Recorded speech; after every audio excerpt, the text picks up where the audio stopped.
usted aún siga aquí. Ya nos dijo que usted se autoevalúa y que piensa que si lo hace todo muy bien, pues seguirá. Todos los dictadores se autoevalúan y piensan que lo hacen muy bien y pretenden perpetuarse contra el criterio de todo el mundo. Solo le recuerdo que el Día de la Marmota fue el 2 de febrero. La semana pasada me preguntó usted cómo valoraba yo mi trabajo y hoy me pregunta que cómo lo valoran los españoles. Pues mire, la respuesta tiene que ser la misma que la del pasado martes, positivamente. Muchas gracias. De la policía, pero es que ni en un país bananero, señor Puente. No sea usted uno más, uno cualquiera. Váyase a su casa y ahórrenos el espectáculo de verlo aferrándose con desesperación a la silla. Señor Marí, el año 2025 España cerró con récord histórico de viajeros por tren. Año 2025 no pilla tan lejos. La semana pasada le describí cómo gestionan ustedes el ferrocarril de Baleares. Ya sé que a usted le sienta muy mal que le ponga ante el espejo, pero mire, viene hoy usted a pedirme responsabilidades y claro, le tengo que de nuevo remitirme a su territorio. Usted es el presidente del PP de Ibiza. ¿Sabe usted que hace unos días... Señores diputados, por favor, silencio. Tal y como hemos escuchado al señor Marí, vamos a intentar escuchar al ministro de Transportes. Silencio. Silencio, señor Palencia. Silencio.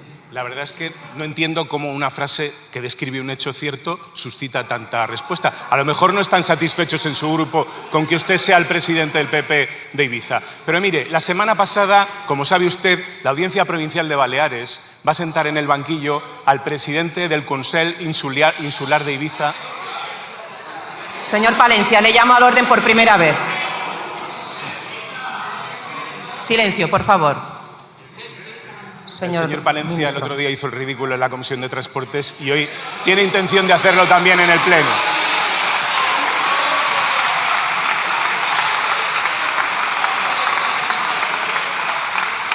Tienen un turno de palabra y tienen el mío también, porque mientras yo hablo, ellos increpan y es imposible expresarse.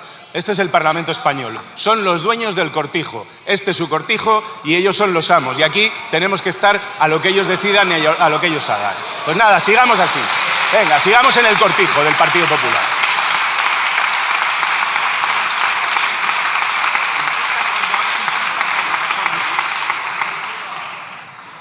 Señor ministro, tiene la palabra. Creo por que favor, me dé un minuto más, continúe. porque es imposible intervenir así. Mire, señor Marí, la pregunta es bien sencilla. ¿Sabe usted que al presidente del Consell Insular le sientan en el banquillo por un delito de prevaricación, por un delito de coacciones, por un delito de lesiones psíquicas a la interventora del Consell Insular? Lo sabe usted, ¿verdad? La pregunta que le hago es, usted como presidente del Partido Popular Balear de Ibiza, ¿va a hacer algo? ¿Le va a pedir la dimisión? ¿Por qué ha venido usted a pedirle la dimisión hoy aquí al señor Marlaska y a mí? Sí, al señor Marlaska y a mí, sin absolutamente ningún elemento de prueba que se lo permita. Y la pregunta que le hago es bien sencilla. ¿Va usted a pedir la dimisión del presidente del Consell Insular de Ibiza? ¿Sí o no?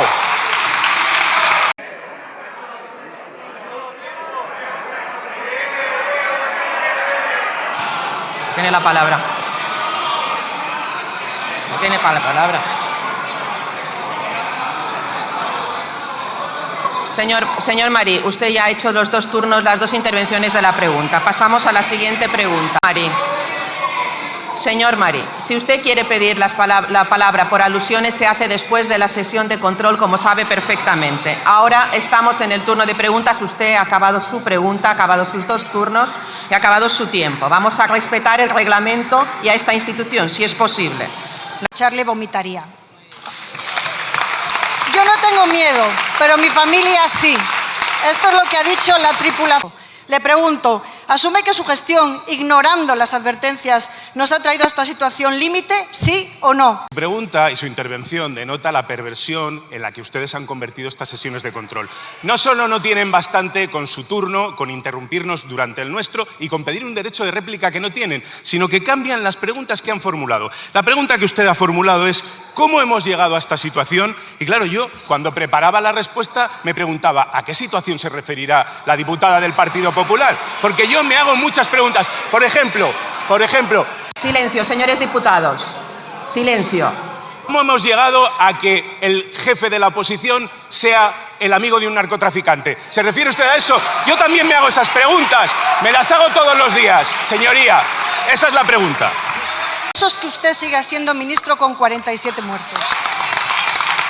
Mire, aterricemos en un territorio que ambos conocemos, Castilla y León. Está calentita la cosa. ¿Recuerda esas palabras? Mire, toda España tiene un problema grave en infraestructuras, pero en Castilla y León tenemos un añadido, un ministro que castiga a su propia tierra. Mire, tratan ustedes de atribuirme los muertos del accidente de Adamuz. Les recuerdo que estando ustedes en el gobierno hubo un accidente ferroviario con 80 muertos. Nadie en ningún momento... Es imposible. Señor Pérez, por favor. Silencio por todas las partes, por favor. Señor Puente, tiene la palabra, señor ministro. Nadie responsabilizó a la ministra del ramo de entonces, que ni siquiera se dignó a comparecer ante esta Cámara o ante el Senado, como lo he hecho yo por espacio de 12 horas, para dar todo tipo de explicaciones, señoría. Esa es la diferencia entre ustedes y nosotros. Que ustedes hablen aquí y vengan aquí a hablar de las víctimas y de vomitar, cuando tienen ustedes a sus espaldas los antecedentes que tienen. Les recuerdo que metieron ustedes a militares en un auténtico ataúd volante, que cuando tuvo el accidente metieron ustedes hasta los restos de 3 militares distintos en un ataúd y se los entregaron a sus familias. ¿Dimitió el ministro que cometió semejante fechoría? No, se parapetó detrás de un general para no responder ni penalmente ni políticamente de sus responsabilidades. Ustedes no están en condiciones de venir aquí a exigirle a este gobierno absolutamente nada. Son ustedes unos inmorales. Y les voy a decir una cosa, Nosotros sí podemos decir que ustedes sabían del acoso del alcalde de Móstoles a una concejal del Partido Popular. Y lo puedo decir aquí y lo puedo decir fuera, sin ningún problema, porque esa es la verdad. Salgan ustedes y digan lo que han dicho del ministro Marlaska y nos vemos en los tribunales. Muchas gracias. Este gobierno se empeña en reafirmar su indignidad. Ayer lo hacía Armengol, dando un mitin al lado de su majestad el rey, una auténtica vergüenza, demostrando que no está a la altura del cargo que ocupa. Con qué alegría, señor Tellado, y con qué cobardía ataca usted a la presidenta de esta sala cuando sabe que no puede defenderse. Eso es el estilo del señor Tellado, el estilo del Partido Popular. Esconderse.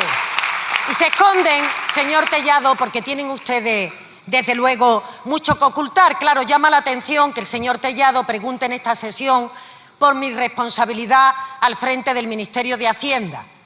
Ministerio de Hacienda, señor Montoro, que hemos conocido en el día de ayer y en los días previos que su último ministro de Hacienda del Partido Popular está acusado de prevaricación, malversación, falsedad documental, de todos los delitos que tienen que ver justamente con la corrupción, con la hacienda pública. Hemos conocido que su hermano cobraba de equipo económico, hemos conocido que su mujer cobraba de equipo económico y, por tanto, no sé, las comparaciones son odiosas, señor Tellado, pero evidentemente aquí está la gestión de mi ministerio, ahí está la gestión del señor Montoro. Pero no solo del señor Montoro, el señor Rato. Los dos anteriores ministros de Hacienda del Gobierno de España, que estaba gobernado por el Partido Popular, uno en la cárcel y el otro a punto de entrar por delitos vinculados directamente a la corrupción. Lo que, señor Montoro, lo que no vamos a hacer, señor Tellado, es lo que hacían sus gobiernos, que es utilizar el BOE para favorecer los intereses de unos pocos. Nosotros, y yo como ministra de Hacienda, utilizamos el BOE para poner 120.000 millones con un escudo social que fue capaz de protegernos con motivo de la pandemia, para darle a las comunidades autónomas más recursos que nunca, a pesar del voto contrario del Partido Popular dirigido a la sanidad, a la educación, a la dependencia, para, en definitiva, poner en marcha un modelo de financiación autonómica sobre el que todavía no se han definido, una condonación de la deuda. Nosotros trabajamos para el interés general, ustedes directamente, señoría, trabajan para uno. ¿Usted con el fiscal general condenado o con el Tribunal Supremo que lo condenó? Presidenta, señora Álvarez de Toledo, usted sabe y es público, yo lo he dicho en esta misma Cámara, que el Gobierno discrepa de la sentencia de la Sala de Segunda del Tribunal Supremo, pero que discrepemos con todo respeto, con argumentos jurídicos, diciendo que podía haber cabido una sentencia diferente, más respetuosa con la presunción de inocencia, más respetuosa con la prueba que se practicó en el juicio, no quiere decir que no, por supuesto, cumplamos la sentencia y hagamos cumplir la sentencia cuando es menester. Ahora, lo que ha ocurrido es que unos ciudadanos particulares han solicitado el indulto del antiguo fiscal general del Estado. Y lo que ha hecho el Gobierno es, les va a sorprender a todos ustedes, cumplir la ley. Es dar traslado al Tribunal Sentenciador, al Tribunal Supremo, para que recabe los informes que son preceptivos, para que lo mande de vuelta al Ministerio y en ese momento, con el expediente completo, tomaremos una decisión. Es evidente que entre la persona que contó la verdad y la persona que contó el bulo, pues usted está con quien contó el bulo, porque es la historia de su vida, evidentemente. Usted, que propagó el bulo del 11M en el atentado terrorista más grave de nuestro país, que dijo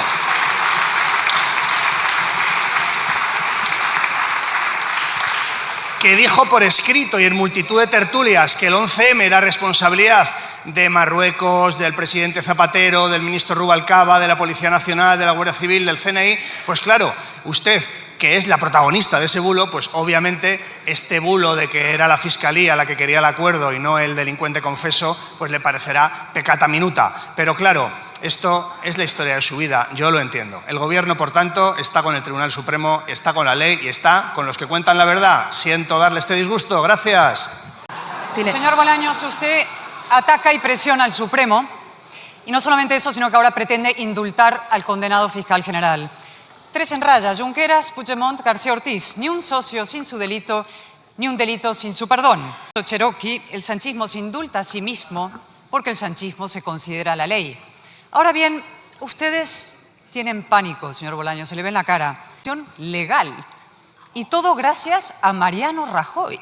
2015, reforma del artículo 304 del Código Penal. El mismo hombre al que ustedes llamaron corrupto e indecente aprobó la disolución de partidos corruptos e indecentes. Así que un consejo: hagan como la vieja Convergencia, anticípense, disuélvanse antes de que lo haga un juez. Sus socios ya buscan nuevo nombre. ¿Cuál será el de ustedes? Ni socialista, ni obrero, ni español. Tiene usted por los regímenes de partido único, es que no puede evitarlo, no puede evitarlo. Me alegro que cite usted al señor Rajoy. Le voy a leer, si no le parece mal, una cita. Que no te perturben las críticas injustas ni los insultos. Es lo que pretenden sus autores. En muchas ocasiones, el silencio es la mejor respuesta. Suele ser más eficaz que la réplica. Y quienes te atacan sentirán tu desprecio. Fin de la cita. Mariano Rajoy. Gracias. ¿Cuándo piensan seguir maltratando a los españoles? Señora Millán, ¿cuánto maltratamos a los españoles? Hemos subido en 8 años de gobierno un 66% el salario mínimo interprofesional. A las docenas de miles de españoles que perciben el salario mínimo interprofesional, ¿usted qué cree? ¿Que se consideran maltratados o bien tratados? Hemos subido también las pensiones en España casi un 25%. De media 400 euros más a nuestros pensionistas. ¿Usted cree que los pensionistas, los jubilados, las jubiladas españoles se sienten maltratados por este gobierno?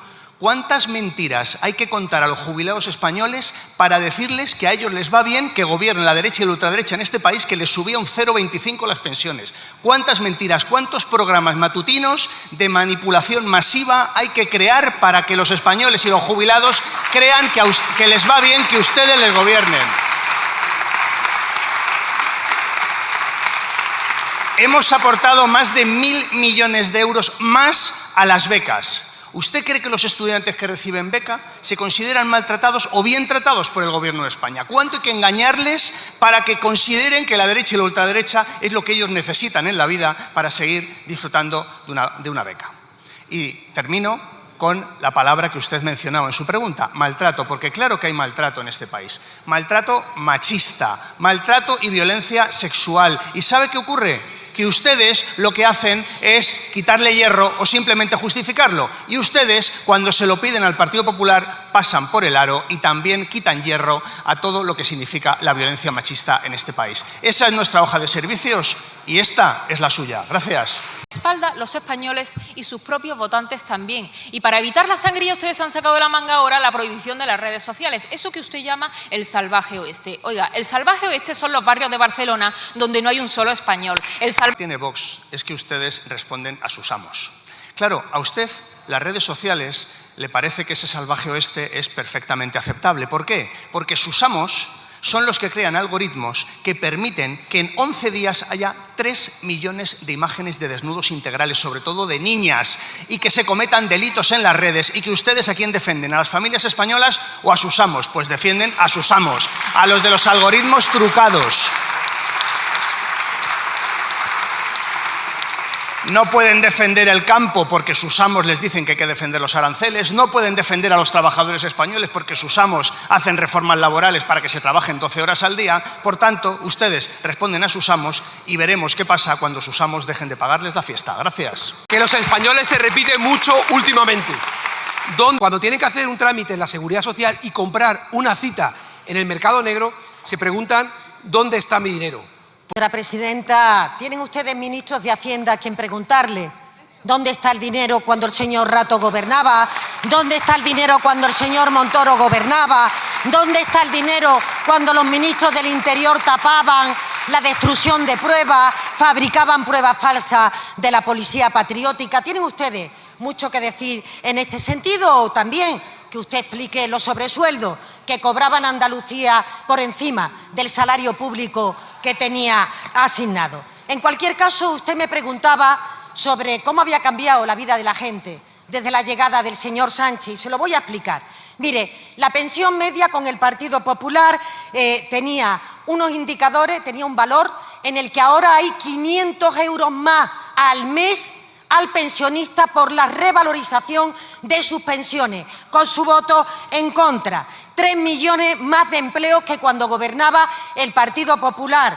En los impuestos usted tiene el don de la oportunidad. Señor Bravo, permítame que le diga, porque justamente en el día de ayer el Consejo de Ministros volvió a aprobar una reforma fiscal para los salarios por debajo de 20.000 euros, en la que volvemos a bajar por tercer año consecutivo los impuestos a las rentas bajas. 11.000 millones que se han ahorrado estos salarios y que, por tanto, estamos contribuyendo a que tengan un mejor bienestar, una mejor calidad de vida. Ustedes en contra, votando en contra de las energéticas, en contra de los impuestos a los poderosos. Por tanto, señor Bravo, lesiones del Partido Popular, como siempre le digo, ninguna, y a ver si ustedes apoyan la ley de integridad pública contra la corrupción que el Gobierno presentó en el día de ayer, porque los hechos tienen que ser con el voto afirmativo. España tendrá pronto un gobierno que no viva de los españoles, sino que trabaje para servir a ellos, a los españoles. Muchas gracias. La economía que más crece, cuando más empleo ha habido en España, el paro más bajo en 17 años, moderación de la inflación, cumplimiento del déficit y rebaja de la deuda. Todos los datos económicos indican que España avanza en la buena dirección, que tenemos retos por delante, que tenemos que hacer llegar esa recuperación económica a las familias, sin duda, pero los ciudadanos tienen recuerdo y saben que ustedes representan el partido de los recortes, de la precariedad laboral, del debilitamiento de los servicios públicos, el de la desigualdad. Forma parte usted de un gobierno que ha tenido un fiscal general del Estado que, en lugar de perseguir delitos, los cometía. Tiene usted un gobierno en el que el número 1 de la Policía Nacional cometía delitos en lugar de proteger a las mujeres. Muchas gracias, señora presidenta. ¿Cómo pueden hablar ustedes de delincuentes?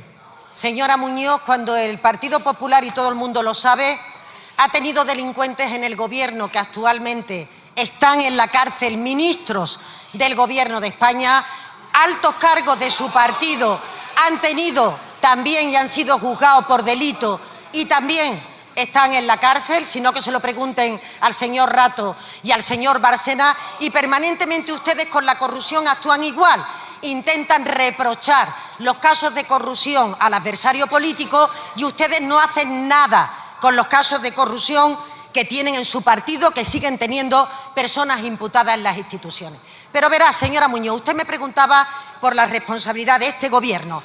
Este Gobierno está impulsando el bienestar de los ciudadanos, revalorizando las pensiones, aumentando la partida de becas, liderando el crecimiento económico de las economías más avanzadas, récord de creación de empleo, la cifra de paro más baja que hemos tenido en 17 años, reconocimiento de nuevos derechos como los permisos de paternidad, los permisos parentales, reconocidos como el país más avanzado por parte de la OCDE. Somos referentes en la esfera internacional en la que el señor Sánchez está denunciando aquellas agresiones que se producen y está llamando al diálogo. Por una vez, señora Muñoz, ejerzan ustedes responsabilidad.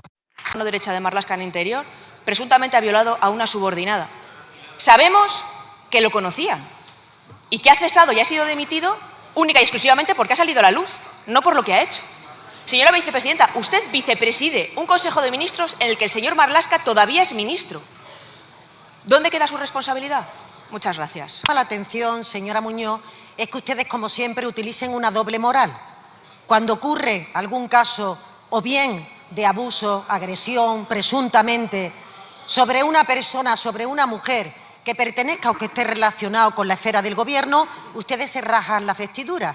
Pero, sin embargo, cuando hay miembros de su partido que permanecen en las instituciones y que después de las denuncias presentadas no hacen absolutamente nada, como el caso del alcalde de Móstoles o el alcalde de Algeciras, y ustedes ahí no se sienten interpelados. En el día de ayer, señora Muñoz, el Gobierno hizo lo que tenía que hacer y el señor Marlaska hizo lo que tenía que hacer. Ante el conocimiento de este caso, pidió la dimisión y en el día de hoy este señor no ostenta esa responsabilidad y que acuda a la justicia, se defienda en la justicia y, por tanto, tolerancia cero con la agresión a las mujeres.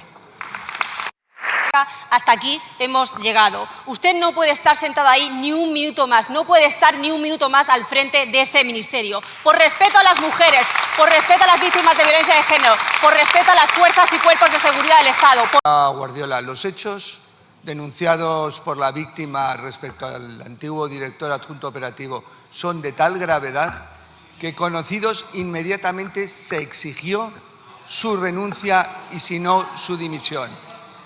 Son de una gravedad absolutamente manifiesta y esa exigencia implica, evidentemente, tomar conocimiento y reaccionar inmediatamente. Les diría que a ustedes eso les parece algo extraño y quizá por eso lo que están comentando. Pero les diré una cosa a todos los que han intervenido hoy. Digan fuera de este hemiciclo que el ministro del Interior conocía los hechos y que no actuó. Porque entonces nos veremos en otras instancias, porque los hechos son de tal gravedad, que evidentemente no voy a asumir calumnias de ese tipo. Le diré claramente, ayer el abogado de la víctima refirió cómo lo habían mantenido en secreto por las razones que fuera, que a mí no me corresponde valorar. Ningún sindicato de policía, ningún medio de comunicación ni nada había escuchado algo de esa gravedad. Entiendan que a la mínima cuestión que se hubiera conocido, se hubiera actuado como se actuó ayer una vez conocidos. Los hechos son absolutamente gravísimos, pero ustedes no generen una cortina, evidentemente, que pueda poner en tela de juicio el compromiso de la Policía Nacional y de las fuerzas y cuerpos de seguridad en la lucha contra cualquier tipo de violencia hacia las mujeres. Pero le digo, si ustedes son tan valientes, no se metan en el armario una vez que salgan de este hemiciclo y digan lo que han dicho hoy aquí fuera. Muchas gracias. Tiene que pasar para que usted dimita como mujer antes que como política. Me provoca náuseas que usted todavía esté sentado en el sillón azul. Y qué vergüenza el aplauso de toda la bancada del Partido Socialista. Ni una palabra ni ha pedido perdón a la víctima. ¡Qué vergüenza! Pero es que, señor Marlaska, ya no valen las excusas, ni vale siquiera que pidan ni perdón a las víctimas. Lo que queremos, señor Marlaska, es que usted dimita y se vaya ya. La única persona que podré yo aceptar cualquier crítica es de la propia víctima. Si la propia víctima no se ha sentido protegida o ha entendido que este ministro le ha fallado en algún sentido, evidentemente yo sí que renunciaré y sí que dimitiré. No de ustedes, que espero que ustedes, en cambio, cuando salgan de aquí, tomen buena cuenta de lo que hace este ministerio, este gobierno, y tienen localidades cercanas a Madrid donde podrán actuar. Me refiero evidentemente a Móstoles.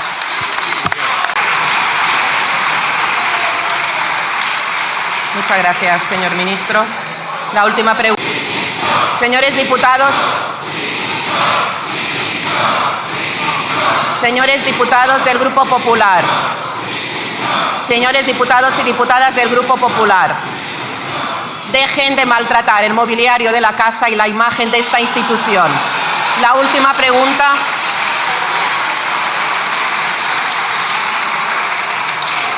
Usted nombró su hombre de confianza, su protegido, y sin embargo se permite usted venir aquí hoy en tono amenazante y farruco. Pues bien, le pregunto por un nuevo monumental escándalo en ciernes, la regulación masiva de inmigrantes ilegales. ¿Qué consecuencias va a reportar?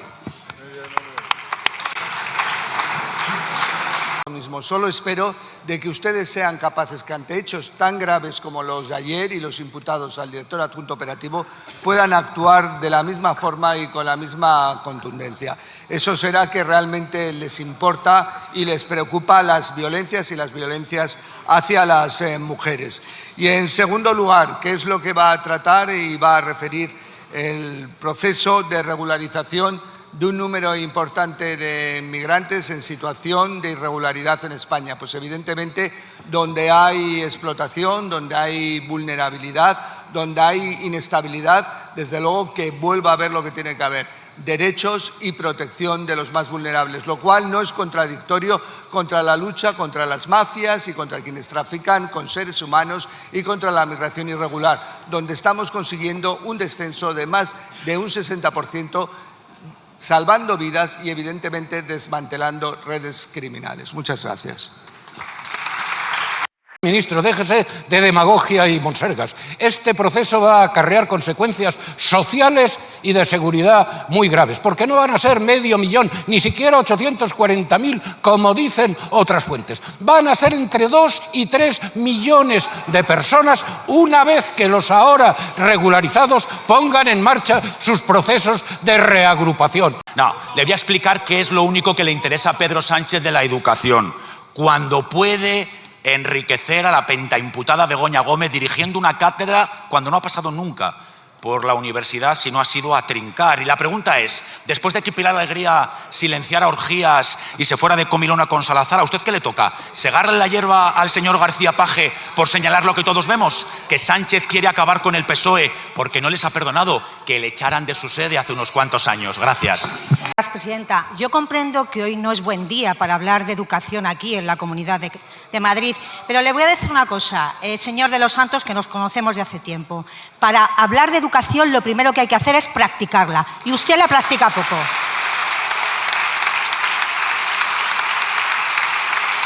Y además le voy a decir, voy a hablar de educación realmente porque me ha preguntado cómo vamos a desarrollar la LOMLOE. La vamos a desarrollar como ustedes no hicieron, con consenso y con diálogo, pero sobre todo, señor de los Santos, con inversión, con dinero. Mire, nosotros, el Gobierno del Partido Popular, invirtió en educación en los años que ustedes estuvieron 3.291 millones de euros. ¿Sabe cuánto ha invertido el Gobierno del señor Sánchez? 6.703 millones, más del 104%. Eso es lo que les duele, pero voy más. Las becas. Algo tan igualitario como las becas. Es que ustedes redujeron las becas y nosotros hemos aumentado en más de 1.100 millones de euros. Eso es querer a la educación de este país. Pero además, hemos creado 45.000 plazas públicas para niños de 0 a 3 años. ¿Sabe, señor de los Santos, cuántas crearon ustedes? 0 patatero. Pero es que además devuelven los fondos de las comunidades donde gobiernan, como en Andalucía y como en Galicia. ¡Qué poca vergüenza, señor de los Santos! Pero además, y termino, Lo más importante es la formación profesional, que ustedes la despreciaban, y hoy tenemos una inversión de más de 7.400 millones de euros. Termino. El otro día se reunió el Consejo Escolar, donde se aprobó por unanimidad ese anteproyecto de ley con el que mejoraremos las condiciones para los profesores y para los niños, bajando las ratios y las horas lectivas. Espero que se sumen al acuerdo y que además vean que lo importante que es para los 800.000 profesores y los 8 millones... Ibuprofeno, naproxeno, diclofenaco, enantium, tramadol. ¿Le suenan estos nombres, vicepresidenta? Son los antiinflamatorios que Concha y las otras trabajadoras del SAD, del Sistema de Atención a Domicilio, se desayunan cada mañana. Pastilla y café. ¿Y sabe para qué? Para poder aguantar el dolor insoportable en las manos, en las piernas, en la espalda, que supone tener que mover a personas dependientes que pesan más que ellas, sin grúa y sin ayuda. Estas son las personas que cobran el salario mínimo interprofesional en España. Exactamente el SMI es lo que cobran las trabajadoras del SAD aquí en la Comunidad de Madrid, y eso después de ganarle una huelga a la señora Ayuso y del plan de choque en dependencia que el Partido Popular no cumple. Con ese dinero, vicepresidenta, las trabajadoras tienen que pagar el alquiler. 1.221 euros de salario mínimo interprofesional, 1.291 euros de alquiler medio ya en España, casi un 50% más que hace 5 años. También con ese dinero tienen que hacer frente a una cesta de la compra que cada vez está más cara. Le pongo solo un ejemplo. Los huevos en Mercadona hace un año costaban un poquito más de 2 euros y ahora cuestan ya más de 3 euros, casi un 50% más, porque ustedes han permitido que ese ser despreciable que es el señor Juan Roig convierta el sector de la alimentación en España en un auténtico monopolio de la alimentación. Insisto, creo, y eso es lo que me gustaría, que no sé si ustedes consiguen entender lo que tratamos de decirles desde hace muchísimo tiempo. Y es, si me dejan terminar, yo sé que ustedes van a defender a Juan Roig a cualquier precio, pero si me dejan terminar, no sé... Silencio, por favor. Usted... Señora Belarra, cuando usted quiera. Gracias. No sé si usted entiende lo que hemos tratado de decirles por activa y por pasiva, y es que la gente no puede vivir así, que la gente está asfixiada, que la gente no puede más con esta precariedad y estos salarios, que si los alquileres en España están prácticamente como en Francia, entonces, vicepresidenta, o suben ustedes el salario mínimo interprofesional como en Francia a 1.800 euros o bajan los alquileres por ley de una santa vez. Porque después ustedes se llevan las manos a la cabeza de que no para de crecer Vox, pero son ustedes los que están alimentando el malestar en el que nada, como en un lodazal, la ultraderecha. Muchas gracias. Muchas gracias, señora Belarra. Señora vicepresidenta primera. Sí, muchas gracias, señora Belarra. Conozco bien los medicamentos porque, como usted sabe, soy médica. El 66% de subida del salario mínimo interprofesional. Creo, señora Belarra, que habla por sí solo el dato de 735 a 1.221. ¿Que a este Gobierno le parece suficiente? ¿Que le parece que no tenemos que seguir avanzando? Rotundamente no. Para eso estamos en el Gobierno, para seguir conquistando bienestar para esa mayoría social.